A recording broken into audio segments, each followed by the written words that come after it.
नमस्कार साथियों, मैं आपका दोस्त अशफाक अहमद और आप देख रहे हैं देशभक्त चैनल।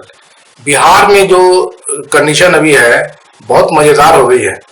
देखिए जो तेजस्वी यादव के घर में पूरे जो आरजेडी, कांग्रेस और वामपंथी जितने भी उनके समर्थक एमएलए हैं वो जुट गए हैं और बढ़िया मौज कर रहे हैं, गिटार बजा रहे हैं, गाना गा रहे हैं, डांस कर रहे हैं, दावत उड़ा रहे हैं। बहुत बढ़िया, उनको कोई टेंशन नहीं है। और दूसरी तरफ जो जेडीयू का खेमा है तो वो बिखरा हुआ है।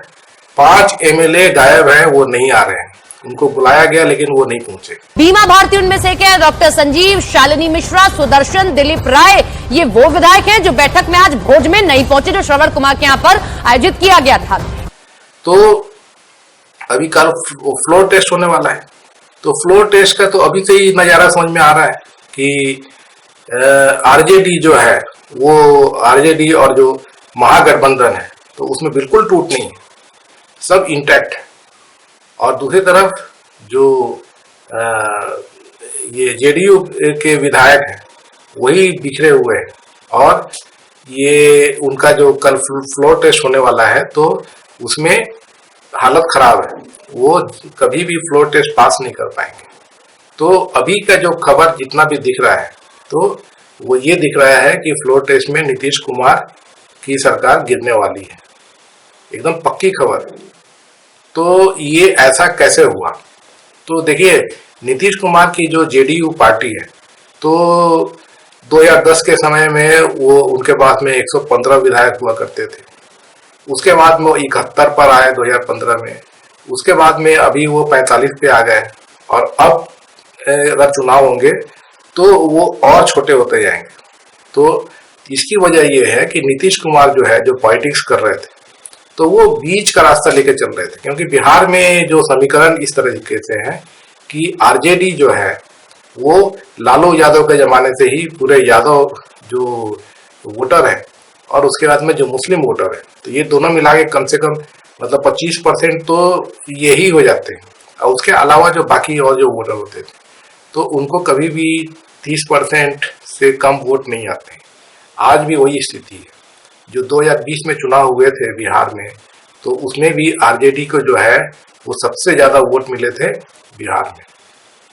और नीतीश कुमार ने अपना रास्ता इस तरीके से बनाया कि पहले तो वो लालू यादव के साथ में थे, उसके बाद में फिर लालू यादव से अनबन हो गई तो उसके बाद में वो उन्होंने अपनी पार्टी बनाई।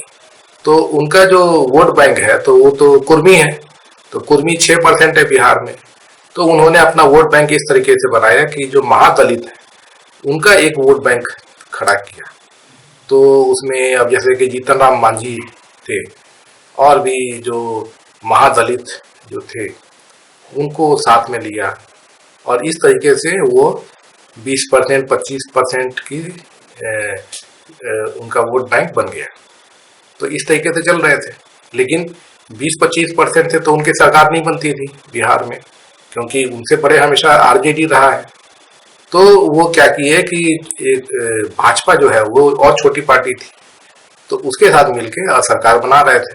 तो ऐसे ही चल रहा था।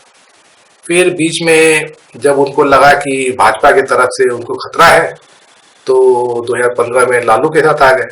बल्कि एक्चुअली हुआ ऐसा कि 2014 में मोदी जी को प्रधानमंत्री कैंडिडेट बना दिया गया तो भाजपा की तरफ से तो नाराज हो गए थे नीतीश। वो सोचते थे कि मोदी जी से ज्यादा वो सीनियर है, तो अगर मोदी जी को बना दिया गया उधर तो उनका तो कोई चांस ही नहीं बैठता है। तो इसीलिए 2015 में लालू के साथ में सरकार बना ली, मतलब आरजेडी के साथ में। तो तेजस्वी यादव उनके साथ में काम कर रहे थे, लेकिन 2 साल में फिर उनको लगा कि मेरा वोट बैंक नुकसान हो सकता है। तो फिर से और दूसरी चीज है कि आरजेडी हमेशा बड़ी पार्टी है तो आरजेडी की तरफ से हमेशा प्रेशर रहता है कि जो भी फैसले लेने सरकार के तो उनकी चलती नहीं है वहाँ पे जब भी वो आरजेडी के साथ में आते हैं। तो इसीलिए फिर से तोड़ के वापस बीजेपी के साथ में आ गए थे 2017 में और उसके बाद में चल रहे थे।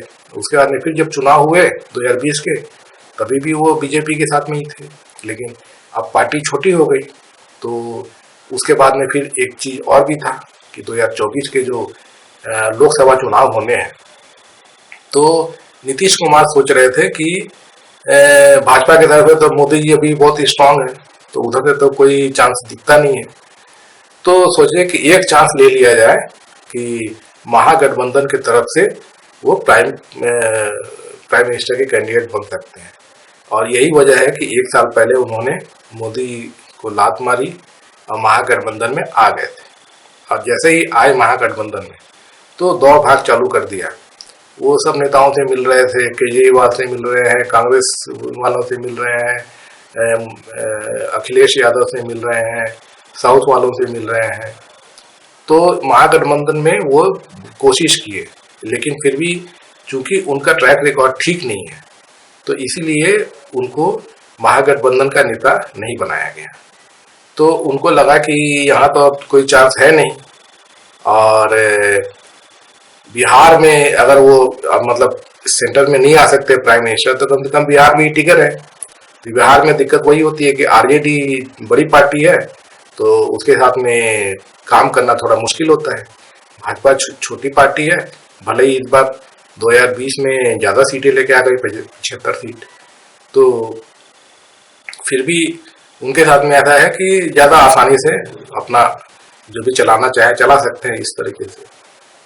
तो वो चीज़ लगा। और दूसरा 2024 में चुनाव होगा तो क्या होगा कि जो सांसद चुने जाते हैं, तो इस तरह की केमिस्ट्री अभी फिलहाल बिहार में चल रहा था कि मोदी जी के नाम पर वोट मिलते हैं बिहार में लोकसभा में, और 2024 का चुनाव होगा तो मोदी जी के साथ में चिपके रहेंगे, तो जेडीयू के भी जो है वो भी सांसद जीत जाएंगे, तो ज़्यादा सांसद जीतेंगे। अगर लालू जी के साथ में रहे तो कम सांसद जीतेंगे। तो ये कुछ गुना भाग उन्होंने किया होगा, तो इसीलिए फिर से पलटी मार ली। अब दिक्कत यह क्या है कि उनका खुद का कैपेबिलिटी अब बिल्कुल जीरो हो गया है। अब जनता उन पर विश्वास नहीं करती है कि ये तो कभी भी पलटी मारता है, और जनाधार जो है वो छोटा होता जा रहा है। तो पलटी भी मार ली है अब, लेकिन फ्लोर टेस्ट होगा तो इसमें अब क्या है कि बिहार में अभी जो फिलहाल जो कंडीशन है कि आरजेडी के पास में करीब 80 विधायक, और कांग्रेस के 19, वाम दलों के 16, और इंडिपेंडेंट 1, MIM 1, ऐसे सब मिला के 116 लोग हो गए। जीतन राम मांझी अगर आ जाते हैं 4 सीट उनका, तो 120 हो जाएंगे। तो बिहार में 243 सीट, तो सरकार बनाने के लिए 122 विधायक होने चाहिए, आधे से थोड़ा ज्यादा। तो अभी फिलहाल सिचुएशन ये है कि जीतन राम मांझी को महागठबंधन के तरफ से सीएम कैंडिडेट के लिए ऑफर भी मिला हुआ है, तो वो भी बीच में थोड़ा बयान उनका आता है, क्योंकि वो इधर प्रेशर डालना चाहते हैं कि उनको 2 मंत्री पद मिल जाए, थोड़ा ज़्यादा रसूख मिल जाए नीतीश कुमार के तरफ से, तो वो प्रेशर डालते हैं। और दूसरे जो जेडीयू के ही जो MLA हैं, वो नहीं चाहते हैं कि बीजेपी के साथ में फिर से काम करे। तो उसमें बहुत सारे लोग हैं, तो करीब 9-10 विधायक ऐसे हैं जो पाला बदल सकते हैं, जेडीयू से वो आरजेडी में आ सकते हैं, आरजेडी को समर्थन दे सकते हैं। तो ये सिचुएशन अभी बिहार में है। तो ऐसे में अब फ्लोर टेस्ट कल होने वाला है, तो अब क्या होने वाला है? तो हिसाब अब समीकरण जो मैंने बताया कि जीतन राम मांझी आ जाते हैं आरजेडी के साथ में, तो 120 वैसे ही हो जाते हैं, और इधर से बस 1-2 और विधायक चाहिए, 2 विधायक जेडीयू के टूट के आ जाए तो उनकी सरकार बन जाएगी। तो ये समीकरण है। तो ऑलरेडी आपने देखा कि 5 विधायक जो हैं अभी ये नीतीश कुमार के मंत्री जी के घर में बुलाया गया था, तो 5 विधायक नहीं आए। मतलब वो जो है वो आरजेडी के साथ में जाने वाले हैं। ये जो फ्लोर टेस्ट होगा तो वो आरजेडी को वोट देंगे। तो ऐसे में तो नीतीश कुमार की सरकार गिर जाएगी और महागठबंधन की सरकार बन रही है। तो ये एकदम कंफर्म है। और यही वजह है कि तेजस्वी यादव एकदम खुश हैं, उनको कोई टेंशन नहीं है। और उनके जो विधायक हैं वो भी बिना किसी टेंशन के हैं, एकदम बढ़िया, एकदम खा पी रहे हैं, मस्ती कर रहे हैं, क्योंकि फ्लोर टेस्ट में उनका ही जीत है। ये है स्थिति। और ऐसा होता है तो मोदी जी को जो झटका लगेगा, तो झारखंड में आपने देखा कितना बड़ा झटका लगा। मोदी जी ने इतना कोशिश किया, लेकिन झारखंड में उनका ईडी सीबीआई वो टैक्टिक्स अपना लिए, उसके बाद में तोड़ फोड़ का कोशिश कर लिए, लेकिन एक भी विधायक नहीं टूटा झारखंड में। और जो ये हेमंत सोरेन को जेल भेजने के बाद भी झारखंड मुक्ति मोर्चा, कांग्रेस और आरजेडी की सरकार फिर से बन गई है। तो बिहार में अगर झटका लगता है तो ये बहुत बड़ा झटका होगा और पूरे देश में ये जो है पैगाम जाने वाला है। और 2024 की लड़ाई जो है मोदी जी के लिए मुश्किल होगी। नीतीश कुमार तो समझ लीजिए कि अब उनका कैरियर खत्म हो चुका है।